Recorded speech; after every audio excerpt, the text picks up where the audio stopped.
Hello, this is compressions. So, what is CPR? CPR is cardiopulmonary resuscitation. Cardio for the heart, pulmonary for the lungs, and resuscitation for revival, right? And that's exactly what we're doing today. So, who would need CPR? What kind of person would need CPR, and what would they be experiencing? Yeah, so a person who's experiencing cardiac arrest would need CPR. But what is the difference between cardiac arrest and, say, a heart attack? So most people confuse these things. I know I did when I was a student too, but cardiac arrest and heart attack are quite different. Cardiac arrest is more of an electrical issue that prevents the heart from beating normally, while a heart attack is more of a plumbing issue, which could eventually lead to cardiac arrest.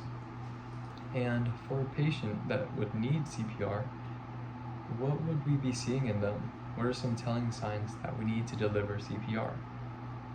Right, so first of all, they would not be responsive. And second of all, they would not be breathing. So those are the two criteria that we would need to look for when we're looking to see if we need to deliver CPR. So a big part of CPR is compressions, right? But why are compressions necessary? What do they do? Compressions are important because compressing someone would allow them to distribute the blood throughout the body and oxygenate the vital organs while sustaining them and keeping them alive as we wait for the AED to come.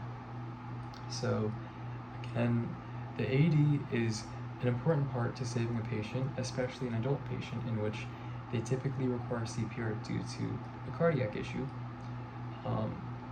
as opposed to the common belief that CPR is what saves someone, because it rarely does, as opposed to like what's shown in TV shows. So it's important to make sure that we know the purpose of why we're doing something, right? Compressing to distribute the oxygenated blood throughout the body so we can sustain a patient until the AED comes. Now that we know why compressions are important, now we'll be getting into position, the proper position to delivering CPR. So we would want to kneel at the patient's side. Either side is okay, but around the chest area so that we're able to be stable and deliver compressions in an adequate manner. So now that we've been in position, we want to, before we compress someone, we'd want to remove as many articles of clothing as possible in a timely manner. So this is not a time to be modest. We want to remove their clothes so that we're able to compress adequately and deeply so that we can ultimately try to save the patient. And why is it important to remove the clothing? Yeah, so imagine trying to compress a patient who's wearing a puffy jacket. It'd be pretty tough, right? Because the clothes would absorb your compressions and you wouldn't be able to compress that deeply for the patient. Yeah, so we'd want to remove as much as we can, but not if something's too hard to remove, maybe it's better that it stays on so that we can get to compressions. Now, when the AED kit comes, they typically come with scissors, so you can cut the remaining clothes that remain on the patient, and then you can apply the pads then, but we'll get into that later. But after you've removed the clothing, we'd like to remind you to do this by signaling bare the chest. We'll do this motion, bare the chest. Can everyone do this with me? Before we do compressions, we will be doing baring the chest, right? We want to bare the chest. Now that we've bared the chest, let's get into the proper hand placement. So everyone raise your dominant hand. Who's having a great time? I know I am. But who's having a great time? So take your dominant hand and take your non-dominant hand, put your non-dominant hand over and interlock the fingers. This is the compressing position for your hands. Now for the hand placement, we'd want to put our hand on the patient's sternum, our heel of the palm on the patient's sternum. That's where we're going to be compressing. And if that's hard to locate, say for maybe a larger bodied patient, we'd go to their armpit and follow the chest and get to the sternum. Awesome. Does anyone have any questions so far? Okay. So now let's just practice getting into position. So kneel at their side, interlock your fingers, lean over the patient so that you're stable and able to generate a lot of force, and there we go. Now, for the technique. For a compressing technique, we would want to compress at 100 to 120 beats per minute, compressions per minute. That sounds a little abstract, so how would we keep track of that, or how would we know to go that fast, right?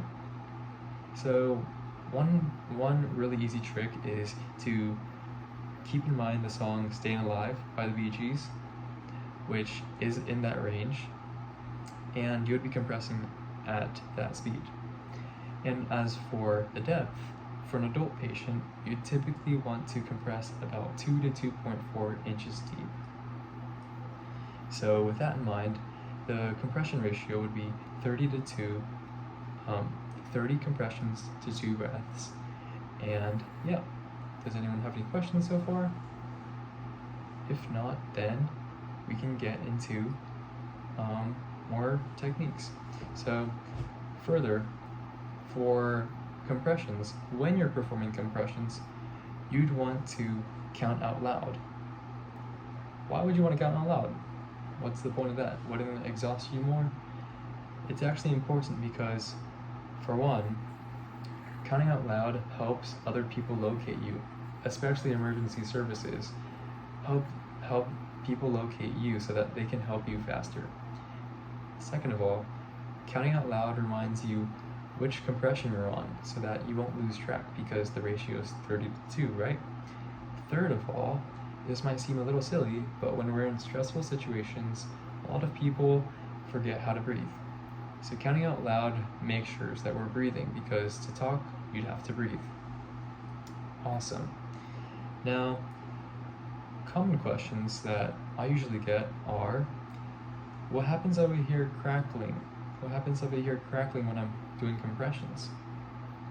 Now, when you hear crackling, it's most likely cartilage breaking, and that's exactly why it's important for a patient, when rescued after that, it's important to visit the doctor in a timely manner, because CPR does injure the patient internally. Now, if you hear snapping, that's a little different. You might have broken a rib, and that's okay, because here we're trying to save a patient's life, right? It doesn't, like, breaking a rib is a lot smaller than losing a patient's life. So in order to respond to that, in order to respond to breaking a rib, you would just want to take your hands off and readjust and make sure you were in the proper position and continue your CPR compressions. You wouldn't want to stop because, again, we're trying to save the patient's life.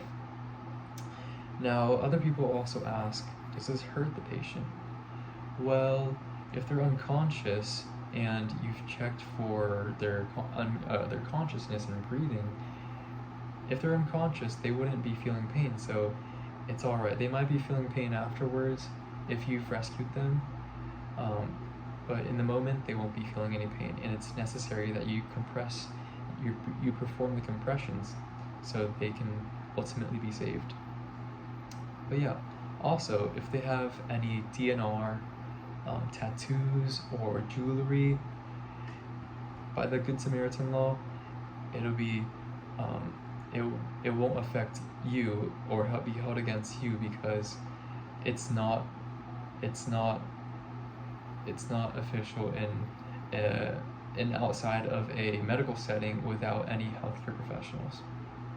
But yeah, does anyone have any questions? Awesome. If not, we can get into more practice. So we'll be doing 30 compressions to 2 breaths, and yeah.